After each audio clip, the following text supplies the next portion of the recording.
गोटे जंगल रे टिकी चढ़े ता स्वामी रघु चढ़े झील मिकी सहित रहुथिला। तांको परिस्थिति इबे बहुत खराब थिला। दी बेला दी गुंडा खाइबाकु मध्य तांको पाखे दान नथिला। रघु चढ़े इबे हम परिस्थिति इते खराब होई जे खाइबाकु मध्य किछि दान बचि नै। आमे सिना न खाइ न पी रहि जिबा हेले हम झील मिकी से तो एते छोटा अछि से को भूख संभाली परिबो कहिला। हाँ टिकी चढ़े आम परिस्थिति एते खराब है बोली मु केबे आशा करनथिली। एबे जे मु कोन करिबी मो मुंड रे किछि पसु नै। रघु चढ़े तमे गुटी काम करनो तम सान भाई का पाखु जाओ ताको सहायता मागिले से तुमको निश्चय सहायता करिवे। तमे जदी कहूच मु मो सान भाई पाखकु सहायता मागिबाकु जाउची हेले तमे तो ता सेई कथा भल भाव जानिच। से जदी ए कथा सुने ताले से तो मते गोटे टंका मध्य दबो नै। संगे संगे रघु चढ़े ता सान भाई पाखकु सहायता मागिबाकु जाए। रघु चढ़े ता सान भाई रो घर पाखे पहुंची कि सुने बुझिल बिजू तम बड़ भाई रो परिस्थिति एबे बहुत खराब। से निश्चय तम पाखु सहायता मागिबाकु आसीबो। मन रख तम भाई को जदी तमे टंका दे देइछ ताले मु तमको छाडी चली जिबी। अरे मेनका तमे काई चिंता करछ कहला मो कोन एते जड़ा जे नाइ से आसी मते पैसा मागिले म पैसा दे देबी। अरे मो भिखारी भाई को मो टंका दे मते देबी नाही। तमे जमा चिंता करनी। यही सब कथा रघु चढ़े घर बाहर थाई शुणुए। एमिति सब शुणी रघु चढ़े आखिरे तो लु आसी जाए। यहाँ पर रघु चढ़े किछि न कही सेठारु चली आसे। कौन है रघु चढ़े एमिति खाली हाथ फेरी आसला कोन पाई? तमे बा तम भाई का पाखु सहायता मागिया पाई जाइतिला। बुझिल टिकी चढ़े मो सान भाई पाखरु मु केबे भी एमिति आशा करनथिली। से मो विषय रे एमिति सब भाबुच बोली मु केबे भाबी नथिली। छी छी छी आउ से जागा को मु जीविनी। से तो मते भिखारी बोली भाबुची। रघु चढ़े तमे मते क्षमा करि दियो। मु कहली बोली तमे तम सान भाई पाखु सहायता मागिबा गला। टिकी चढ़े तमे चिंता करनी। आज गोटे राति अपेक्षा कर काली सकाळ हेले मु सहर जंगल को जाई किछि ना किछि काम खोजी देबी। राति रे टिकी चढ़े ता झियो को पानी पियाई सुआई देला। एमिति देखु देखु सकाळ होई जाइतिला। सकाळ हबा परे रघु चढ़े सहर जंगल को काम खोजिया पाई गला। हेले दुर्भाग्यवशत रघु चढ़े गोटे उड़ा जहाज रे धक्का हो जाए। जा फल रघु चढ़े तले पड़ी तार मृत्यु हो जाए। स्वामी मरिया परे एबे माँ झियो पूरा अनाथ हो जाइतिले। ताकर आग पछ कहिले आउ केही नथिले। अरे भाई एबे मो मोटर किछि बस नाही। स्वामी तो हमको छाड़ी चली गले। एबे मो छोटो छाटी को नहीं मुझे कुआडे जेबे ताको कोन खाइबा को देबे। बुझिलो टिकी चढ़े तू चिंता करनी। काली ठारू तू मो सहित सहर जंगल को चले। सिटी गोटे बड़ साहुकार रहउचंती। से साहुकार को पाखको मु प्रतिदिन काम करियाउ जाउची। तू भी मध्य काली ठारू मो सहित काम करिबाकु चाले। पारा कथारे राजी होई ता पर दिनठु टिकी चढ़े ता झियो को धरी सहर जंगल को काम करिबाकु चली जाए। अरे अरे तू तो आसिलु तो छोटो छुआटा को धरी गई आसिलु। अरे तो छुआ को घरे छाड़ी आसिलनु। छुआ को धरी तू केमिति काम करिबो?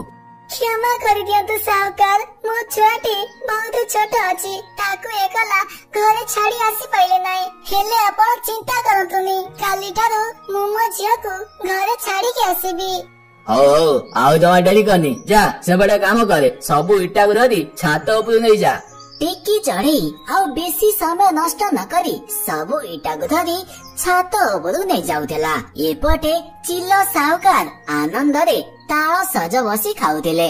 ତାଳ ସଜକୁ ଦେଖି ମିକିର ମଧ୍ୟ ତାଳ ସଜ ଖାଇବାକୁ ଇଚ୍ଛା ହେଲା। ମାମା ଚିଲ୍ଲୋ ସାହୁକାର ଯାହା ଖାଉଛନ୍ତି ମତେ ବି ମଧ୍ୟ ସେଇଆ ଖାଇବାକୁ ଇଚ୍ଛା ହେଲାଣି। ମତେ ବି ଆଣି ଦିଅ ନା।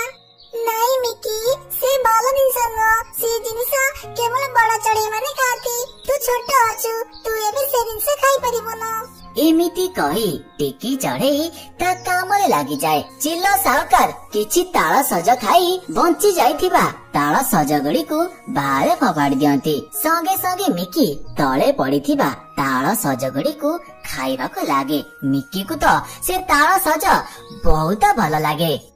ଆରେ ଇଏ ତ ବହୁତ ସ୍ୱାଦିଷ୍ଟ ଲାଗୁଛି।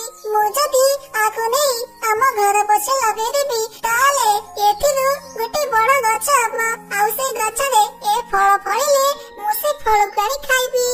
ଏମିତି ଚିନ୍ତା କରି ସଞ୍ଜ ହେବା ପରେ ମିକି ସେ ତାଳ ସଜକୁ ଧରି ତା ମା ସହିତ ଘରକୁ ଫେରିଗଲା।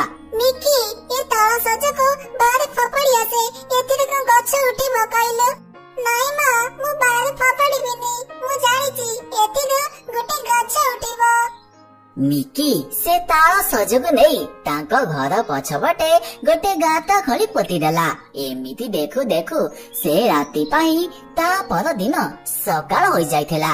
ସକାଳ ହବା ପରେ ମିକି ତାଙ୍କ ବାରି ପଛକୁ ଯାଇ ଦେଖିଲା ତ ସେ ଜାଗାରେ ଗୋଟେ ବଡ ତାଳ ଗଛଟେ ଉଠିଥିଲା। ଆଉ ସେ ତାଳ ଗଛରେ ବହୁତ ସାରା ତାଳ ସଜ ଫଳିଥିଲା। ଏମିତି ସବୁ ଦେଖି ମିକି ତ ବହୁତ ଖୁସି ହେଇଗଲା। ଆଉ ସଙ୍ଗେ ସଙ୍ଗେ ତା ମାକୁ ଯାଇ କହିଲା, ମା ମା ଦେଖିବ ଆସ, ସେ ତାଳ ସଜରୁ ଗୋଟେ ବଡ ତାଳ ଗଛଟେ ଉଠିଛି। ଆଉ ସେଥିରେ ବହୁତ ସାରା ତାଳ ସଜ ଫଳିଛି। ଆରେ ମିକି, ଏ କେମିତି ସମ୍ଭବ? ଗୋଟିଏ ରାତିରେ ଏତେ ବଡ ଗଛ କେମିତି ହେଇପାରିବ? ମା, ମୁଁ ସତ କହୁଛି, ମୋ ସହିତ ଚାଲ ନା, ତମେ ନିଜ ଆଖିରେ ଦେଖିବ। ଟିକି ଚଢେଇ ତା ଝିଅ ସହିତ ବାରି ପଛୁ ଗଲା। ଟିକି ଚଢେଇ ଦେଖିଲା ସତକୁ ସତ ସେ ଗଛଟି ବହୁତ ବଡ ହୋଇଯାଇଥିଲା। ଆଉ ସେଥିରେ ତାଳ ସଜ ମଧ୍ୟ ଫଳିଦେଲା। ଚଢେଇ ଜମା ଆସେ ଯାଅନି, ମୁଁ ଗୋଟେ ଜାଦୁଇ ତାଳ ଗଛ ଅଟେ। ତୋ ଝିଅ ମୋର କେତେ ଯତ୍ନ ନେଲା, ସେଥିଲାଗି ତୋ ଝିଅ ଉପରେ ମୁଁ ବହୁତ ଖୁସି ହେଇଗଲି।